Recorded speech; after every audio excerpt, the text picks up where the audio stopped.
नाज़रीन अस्सलाम वालेकुम, आप देख रहे हैं सियासत टीवी। कौमी खबरनामे में आप सबका इस्तकबाल है। मैं मोहम्मद सिद्दीक।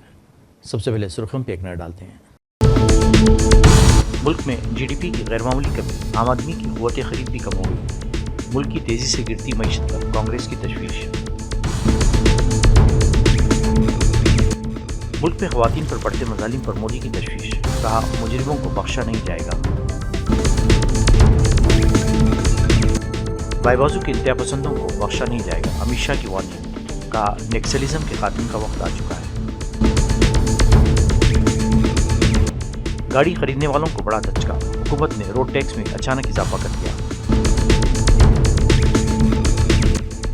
इलेक्शन के पेश नज़र जम्मू कश्मीर में सिक्योरिटी बढ़ा दी, इजाफी कंपनियों की तैनाती, सरहदों पर भी सख्त चौकसी। नहीं, ये थी सुर्खियां, अब खबरों की तफसील पेश है। कांग्रेस ने इतवार के रोज दावा किया कि उजरत के सुस्त इजाफा और कमर तोड़ महंगाई की वजह से हकीकी घरेलू आमदनी में गैरमामूली कमी वाक़ हुई है और शुतरमुर्ग़ के महावीरी की तरह हुकूमत ने हिंदुस्तानी मईशत को दरपेश बुनियादी चैलेंजेस से आंखें बंद कर रखी हैं। कांग्रेस के जनरल सेक्रेटरी जयराम रमेश ने कहा कि एक मशहूर ब्रोकरेज कंपनी की नई रिपोर्ट ने एक बार फिर इस सच्चाई को बेनकाब कर दिया है जिससे मरकजी हुकूमत को मुसलसिल इनकार कर रही है, और ये कि हिंदुस्तान में हकीकी घरेलू आमदनी मुसलसिल कम हो रही है। जयराम रमेश ने कहा कि गैर रजिस्टर्ड इंडस्ट्रीज के सालाना सर्वे रिजर्व बैंक ऑफ इंडिया के LEMS डेटा और घरेलू सारिफिन के अखराजात के सर्वे SCAS समेत कई सर्वे और डेटा काम करने वाले हिंदुस्तानियों में माली परेशानी जाहिर की है। इन्होंने कहा कि आदादुशुमार के मुताबिक ज़राए बशमुल हुकूमत के अपने सरकारी आदादुशुमार भी वाज़ेह सबूत पेश करते हैं कि कारकुनों की क़ुव्वत ख़रीद आज 10 साल पहले की निस्बत कम हो गई है। महाराष्ट्र में लखपति दीदी सम्मेलन से खिताब करते हुए वज़ीर-ए-आज़म मोदी ने मुल्क में ख़वातीन के खिलाफ हो रहे जराइम पर अपनी गहरी तशवीश जाहिर की है। इन्होंने खबरदार करते हुए कहा कि ख़वातीन के खिलाफ जराइम करने वालों को बख्शा नहीं जाएगा। इन्होंने जुर्म में शरीक लोगों को भी खबरदार किया है कि वो ख़वातीन के खिलाफ जुर्म करने वाले की पुष्पनाही करने वालों को भी आहनी शिकंजे से पकड़ा जाएगा।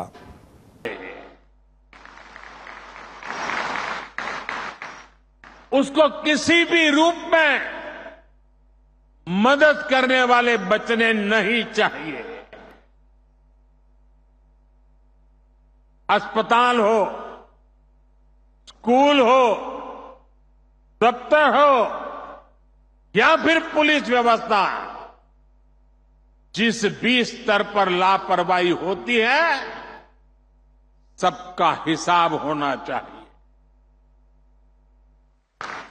ऊपर से नीचे तक मैसेज एकदम साफ जाना चाहिए।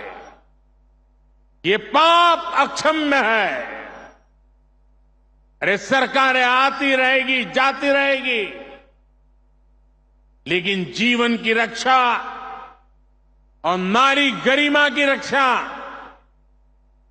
इस समाज के रूप में भी और सरकार के रूप में भी हम सबका बड़ा दायित्व है। साथियों, महिलाओं पर अत्याचार करने वालों को कड़ी से कड़ी सजा देने के लिए हमारी सरकार कानूनों को भी लगातार सख्त कर रही है। आज इतनी बड़ी संख्या में देश की बहनों बेटियां यहां है, तो इसलिए मैं विशेष तौर पर आपको बताना चाहता हूं। पहले शिकायत आती थी कि समय पर FIR नहीं होती, सुनवाई नहीं होती, मुकदमों में देर बहुत लगती है। ऐसी अनेक अड़चनों को हमने भारतीय न्याय। वज़ीर-ए-आज़म अमित शाह ने छत्तीसगढ़ में नक्सलिज्म पर एक जायजा मीटिंग की सदारत की, जहां इन्होंने यकीन दिलाया कि मोदी की क़यादत वाली मरकजी हुकूमत हिंदुस्तान के चेहरे से नक्सलिज्म को ख़त्म कर देगी। नक्सलिज्म को ख़त्म करने पर अपने मजबूत मौक़िफ़ को बरकरार रखते हुए इन्होंने ये भी कहा कि अब वक्त आ गया है कि बाईबाजू की इंतहा पसंद को एक मुनासिब और बेरहम हिकमत अमली के साथ हमेशा के लिए ख़त्म किया जाए, क्योंकि ये जमहूरी निज़ाम के लिए चैलेंज है। और छत्तीसगढ़ सरकार की सभी योजना का 100% सैचुरेशन और नक्सल प्रभावित क्षेत्रों में इंफ्रास्ट्रक्चर के जो प्रोजेक्ट है उसकी प्रगति और प्रगति के रास्ते में जो बाधाएं हैं इसको दूर करने के हेतु ये मीटिंग थी। अब समय आ गया है कि वामपंथी उग्रवाद की समस्या पर एक मजबूत रणनीति के साथ, रूथलेस रणनीति के साथ अंतिम प्रहार किया जाए। हम सबका मानना है कि ये वामपंथी उग्रवाद हमारे देश की लोकतांत्रिक व्यवस्था के लिए सबसे बड़ी चैलेंज है। विगत 4 दशक में वामपंथी उग्रवाद के कारण करीब करीब 17,000 लोगों की जान गई है। 17,000 लोग, चाहे वो नक्सल आंदोलन से जुड़े हुए युवा हो, चाहे सीएपीएफ के जवान हो, चाहे आम नागरिक हो, 17,000 लोगों का जान इस समस्या के कारण गया है। जब से केंद्र में नरेंद्र मोदी जी के नेतृत्व में भारतीय जनता पार्टी की सरकार बनी, इस समस्या को चैलेंज के रूप में स्वीकार किया गया। अब तक के वामपंथी उग्रवादी विचारधारा के खिलाफ लड़ाई में सबसे अच्छा प्रदर्शन अगस्त महीना होने के बावजूद भी इस वर्ष में हम कर पाए हैं। प्रधानमंत्री जी कलकत्ता इस्मत रेजी और कत्ल के लर्जाखेज केस के सिलसिले में डॉक्टर्स और जिंदगी के तमाम शोबों से ताल्लुक़ रखने वाले लोगों ने रियासत भर में अपने एहतजाजी मुजाहरों को जारी रखा और लोग मुलजिमान को सख्त सज़ा देने का मुतालबा कर रहे हैं। इस केस के अहम मुलजिम संजय राय का 25 अगस्त को जेल में ही सीबीआई के जरिए पॉलीग्राफ टेस्ट कराना है। सीबीआई ओहदेदार ने बताया कि टेक्निकी वजूहत और जेल इंतजामिया के लिए इंतजाम की कमी की वजह से 24 अगस्त को टेस्ट मुकम्मल नहीं हो सका। काबिल ज़िक्र बात यह है कि साबिक़ प्रिंसिपल संदीप घोष 4 डॉक्टर और थे। कलकत्ता हाईकोर्ट ने सीबीआई को तहक़ीक़ात पर पेशरफ्त रिपोर्ट पेश करने के लिए 3 हफ्तों का वक्त दिया है, जो 17 सितंबर को पेश की जानी है। इससे कबल केस में असखुद नोटिस लेते हुए सुप्रीम कोर्ट ने WB हुकूमत को इसके सामने सख्त सवालात करते हुए लपेट दिया। सुप्रीम कोर्ट ने असखुद नोटिस केस की समाअत करते हुए अस्पताल की सिक्योरिटी CISF के हवाले करने का हुक्म दिया।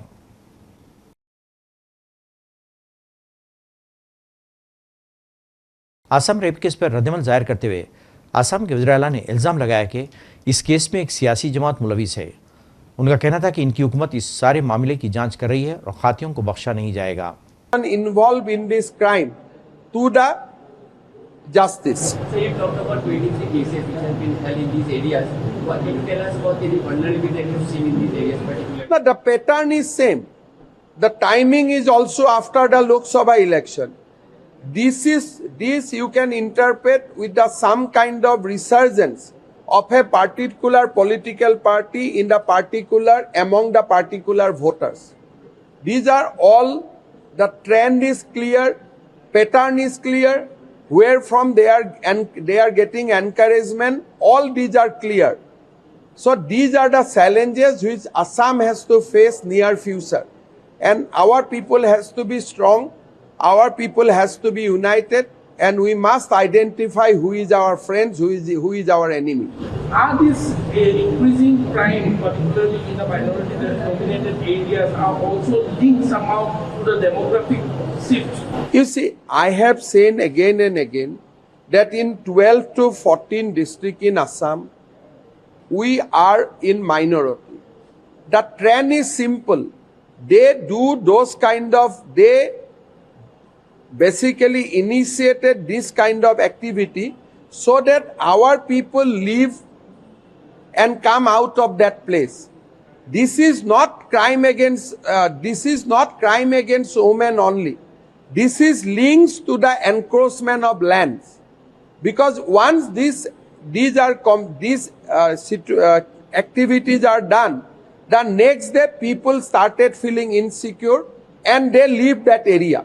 This is the pattern. They are doing it for last 10-15 years.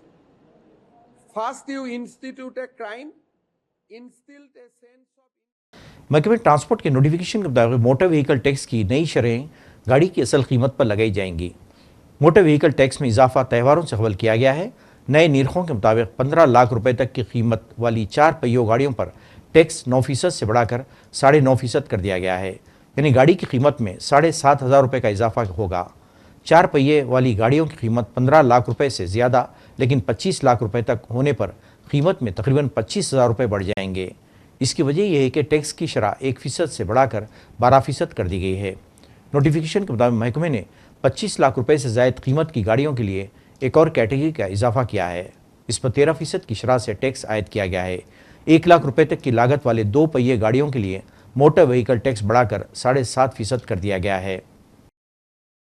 Jammu Kashmir के साबिक़ वज़ीर आला और नेशनल कॉन्फ्रेंस के नायब सदर उमर अब्दुल्ला आइंदा असम्बली इंतखाबात में गंदरबल सीट से इलेक्शन लड़ेंगे।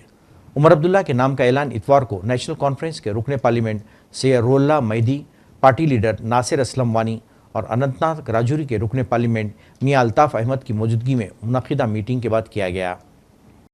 जम्मू कश्मीर में असम्बली इंतखाबात को मद्देनज़र रखते हुए इजाफी पैरामिलिट्री फोर्सेस की कंपनियां तैनात कर दी गई हैं। मालूम हुआ है कि आज़ादाना, मुनसिफाना और शफाफ इलेक्शन की खातिर 350 नीम फौजी कंपनियों की तैनाती का फैसला लिया गया है।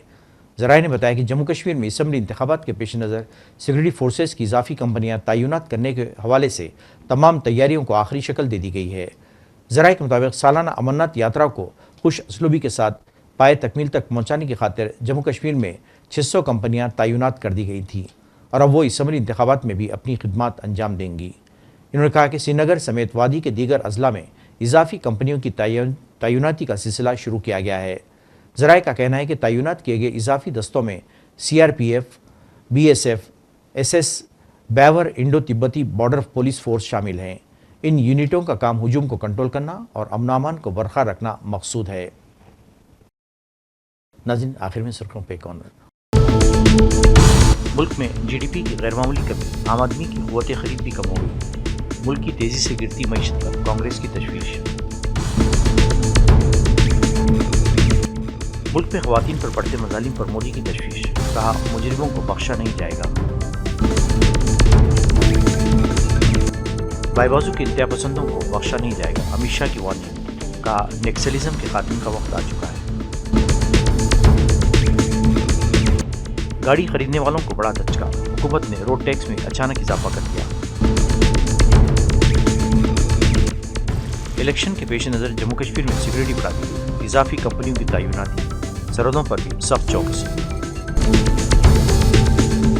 नाज़रीन, इसके साथ ही कौमी खबरनामा खत्म होता है। मुझे और सारी सियासत की टीम को इजाज़त दें। अल्लाह हाफ़िज़।